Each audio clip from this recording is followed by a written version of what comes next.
Agora, 3 horas e 22 minutos, hora de Brasília. Vamos para mais uma entrevista ao vivo aqui. Vamos saber como andam, então, as ações de combate e controle para evitar que a gripe aviária chegue em São Paulo, não é?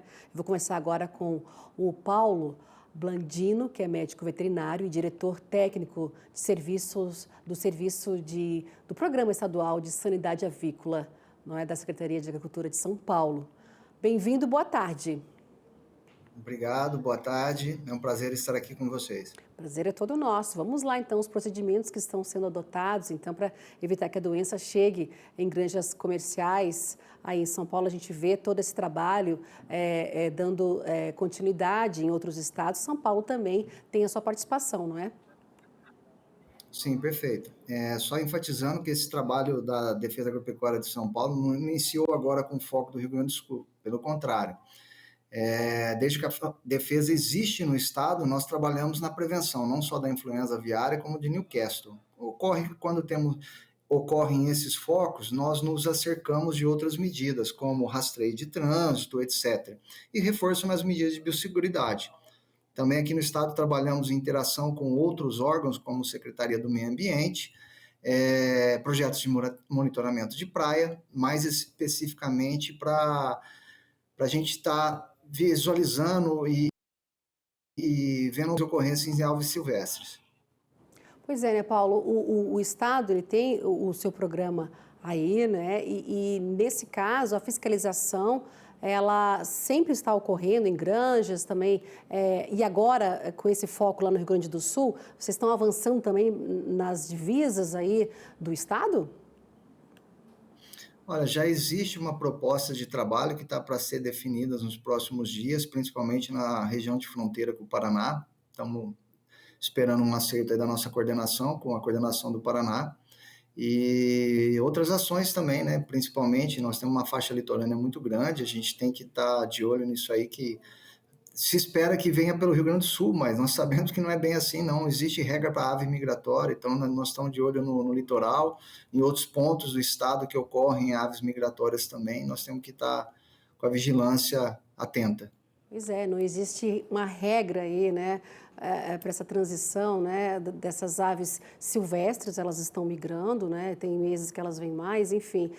A imagem de confiança do Estado é importante nessas ações aí, porque a gente vê o embargo de muitos países, estou citando China e União Europeia, e para todo o país, não é? E até o ministro, ele fala, né, que é importante mostrar essa confiança, não é? Esse trabalho do setor, né, avícola do Brasil para tentar convencer alguns países, como a China, que é o maior parceiro comercial do Brasil, a regionalizar, né? Deixar apenas esse caso, não é, no estado, no município onde tenha ocorrido esse foco. No caso agora aqui da nossa conversa, o foco hoje no Brasil é em Montenegro, no Rio Grande do Sul.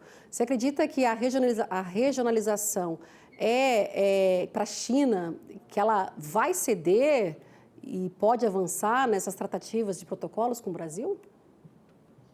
Sim, nós trabalhamos nesse intuito de que os outros países parceiros comerciais aceitem e acreditem a regionalização aqui de possíveis focos de influenza. Vou citar como exemplo o Japão. O Japão mandou uma missão aqui para o Brasil faz uns 2 anos atrás e hoje aceita essa regionalização.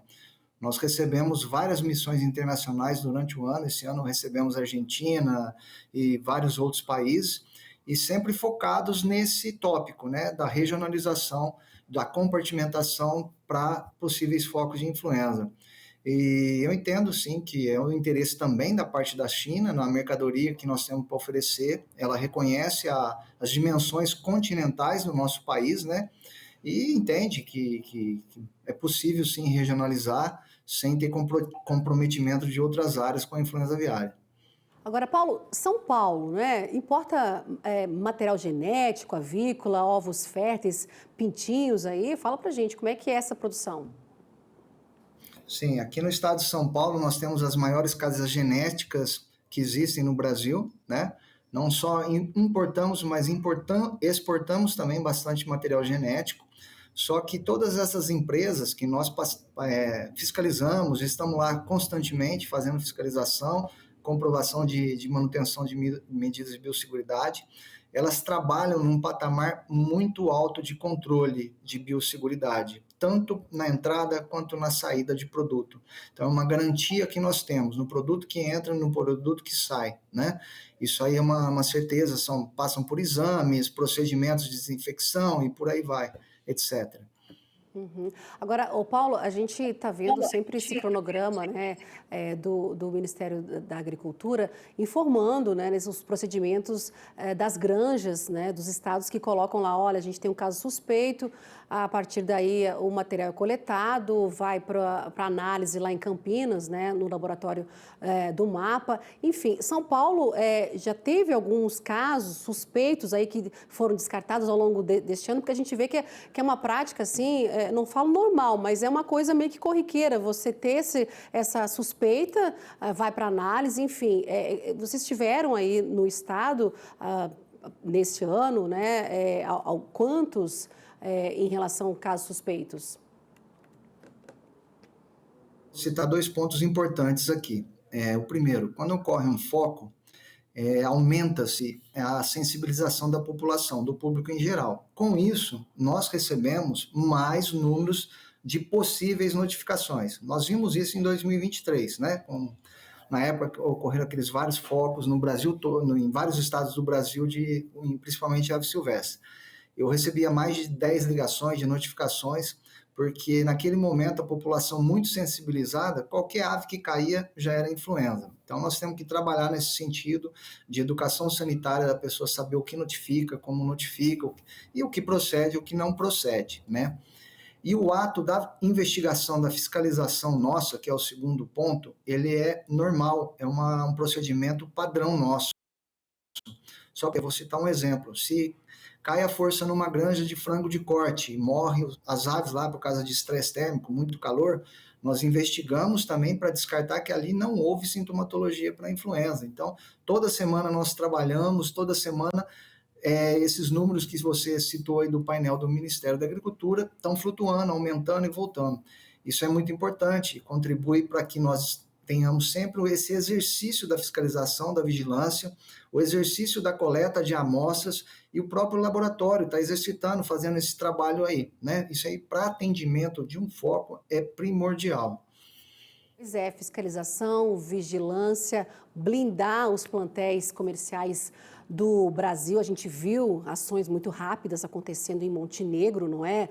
Tanto no raio de 3 quilômetros quanto no raio de 10 quilômetros. A gente já vê Santa Catarina, que é o segundo maior produtor e exportador, aí também tomando suas ações. Ou seja, as grandes granjas comerciais, não somente elas, está todo mundo de olho, né, para evitar, né, que o vírus avance, mas a gente sabe, como você falou, as aves silvestres estão migrando aí, e nisso tudo é de fundamental importância a participação, que já ocorre, é bom dizer, né, do nosso produtor, esse cuidado aí nas granjas comerciais, mas colocando todo mundo, né? É importante, né, Paulo? Todo mundo está muito bem atento, não é? Não só os grandes plantéis aí comerciais, mas também aqueles produtores que têm lá a sua ave de subsistência, né?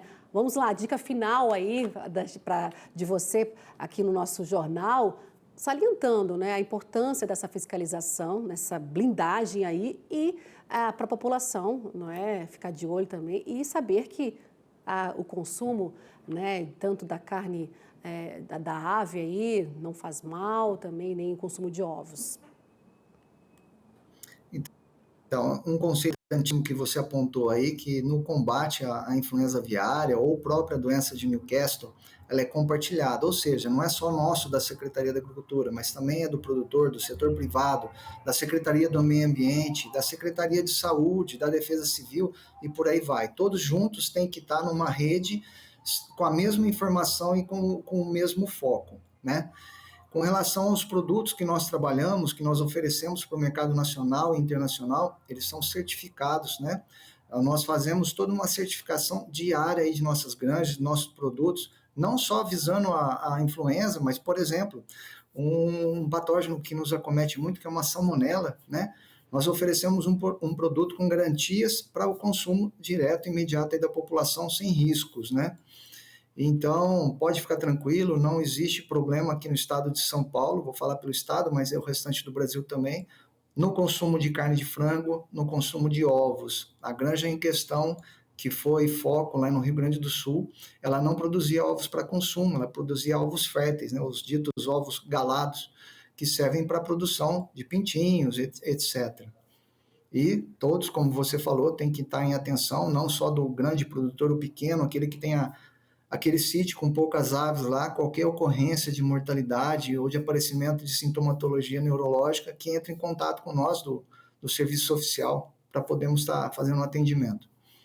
Paulo Blandino, médico veterinário, também diretor técnico de serviço do Programa Estadual de Sanidade Avícola do Estado de São Paulo, né, da Secretaria de Agricultura de São Paulo. Muito obrigada, viu, Paulo, por essa conversa hoje aqui com a gente e até uma próxima oportunidade. Eu que agradeço, obrigado, boa tarde. Boa tarde, tchau, tchau. 15 horas.